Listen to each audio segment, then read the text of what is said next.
First of all, I will be welcome my classmate and my honorable teacher Ritu ma'am.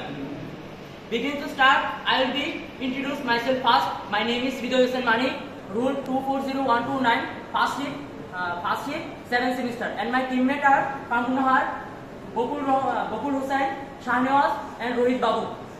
Today our presentation topic is marketing. শুরুতে আজকের উপস্থাপনের মাধ্যমে আমরা যা যা জানতে পারবো। মার্কেটিং কি, মার্কেটিং এর প্রকারভেদ, মার্কেটিং এর উদ্দেশ্য, ডিজিটাল ও ট্রেডিশনাল মার্কেটিং, ফ্যাশন মার্কেটিং কি, ফ্যাশন মার্কেটিং এর উপায় এবং বিভিন্ন খ্যাতিনামা আন্তর্জাতিক খ্যাতিনামা ফ্যাশন মার্কেটিং প্রতিষ্ঠানসমূহ। শুরুতে মার্কেটিং কি, নির্দিষ্ট পরিমাণ মুনাফা অর্জনের জন্য কোনো কোম্পানি বা প্রতিষ্ঠান পণ্য উৎপাদন থেকে শুরু করে গ্রাহকের কাছে পৌঁছানো পর্যন্ত যাবতীয় কার্যক্রমকে মার্কেটিং করে। মার্কেটিং এর জনক ফিলিপ ক্যাটলার।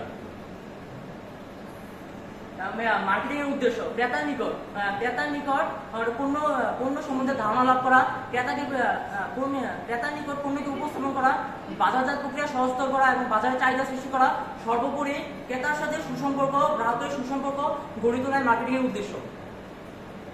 মার্কেটিং দুই প্রকার, traditional marketing, digital marketing. Traditional marketing গতানুগতিক উপায়ে পণ্য বা সেবা কর্মের প্রচার প্রসারণকে ট্রেডিশনাল মার্কেটিং বলে। ট্রেডিশনাল মার্কেটিং এর উপায়গুলো হলো টেলিভিশনে বিজ্ঞাপন, রেডিওতে বিজ্ঞাপন, সিনেমা, ক্যালেন্ডার অ্যাড, পত্রিকা বিজ্ঞাপন, বিলবোর্ড, ব্যানার ইত্যাদি। ডিজিটাল মার্কেটিং বিভিন্ন ইন্টারনেটের সাহায্যে বিভিন্ন ওয়েবসাইট ও সোশ্যাল মিডিয়ায় অ্যাডে কোনো পণ্য বা সেবা কর্মকে ক্রয় বিক্রয় করা বা উপস্থাপন করাকে ডিজিটাল মার্কেটিং বলে। ডিজিটাল মার্কেটিং এর উপায়গুলো হলো সোশ্যাল মিডিয়া, দেওয়াল poster, web analytics, paid advertisement, influence market, content marketing, affiliated marketing. এখন আমরা জানবো ফ্যাশন মার্কেটিং। ফ্যাশন মার্কেটিং হলো ফ্যাশন বলতে স্টাইল, ফর্ম বা কাপড়ের প্যাটার্ন বোঝায়, যা কাপড়ের ডিজাইন প্যাটার্ন নতুনভাবে ফুটিয়ে তোলে এবং ক্রেতার চাহিদা পূরণ করতে সহায়তা করে। ফ্যাশন মার্কেটিং বলতে যে প্রক্রিয়ায় কোনো ফ্যাশন ব্র্যান্ড ব্যবসা বা পণ্য বা সেবা মার্কেটে জনসাধারণের নিকট উপস্থাপন করা হয় তাকে ফ্যাশন মার্কেটিং বলে। ফ্যাশন মার্কেটিং এর উপায় ইউরোপীয় কালেকশন ওপেনিং। প্যারিস এখন বিশ্ব ফ্যাশন উৎপাদনের কেন্দ্র হিসেবে বিবেচিত হয়ে আসছে। বসন্তকালের সংগ্রহগুলোতে জানুয়ারি এবং ফল সংগ্রহগুলো জুলাই মাসে প্রদর্শিত হয়ে থাকে। ডিজাইনারগণ তাদের ফ্যাশন আরো সুন্দর করে প্রদর্শন করতে চেষ্টা করেন এবং কখনো তথ্য উৎপাদন প্রদর্শন করেন। 2. Market week. প্রস্তুতকারকগণ তাদের পোশাক প্রদর্শন করেন এবং বিক্রয় করেন এবং কোনো নির্দিষ্ট উইক বা মেলায়। মার্কেটগুলো বসে তৈরিকৃত দালান কোঠায় এবং তাদের বলা হয় মেলা মার্ট বা কনভেনশন সেন্টার বা হোটেলে।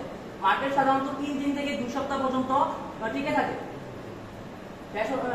ফ্যাশন শো হলো একটি ইভেন্ট যা একজন ফ্যাশন ডিজাইনার একটি ফ্যাশন সপ্তাহে তাদের আসন্ন পোশাক প্রদর্শনের জন্য রাখে এবং ফ্যাশন শো প্রতিটি ঋতুতে আত্মপ্রকাশ করে। এখানে ডিজাইনারগণ নতুন ফ্যাশন প্রকাশ করে। শোরুম উপস্থাপন। ফ্যাশন স্টোরগুলো তাদের ব্র্যান্ডের প্রচারণার জন্য শোরুমের মতো বাইক শপ ব্যবহার করছে, যার ফলে কাস্টমার পণ্য কেনার ক্ষেত্রে আগের থেকে বেশি আত্মবিশ্বাসী হয়ে ওঠে। কয়েকটি আন্তর্জাতিক ফ্যাশন সেন্টারের নাম: লস অ্যাঞ্জেলেস মার্কেট, পেটে পোর্টার, Hong Kong fashion centre, how fashion and accessories, designer menswear, Marina collection.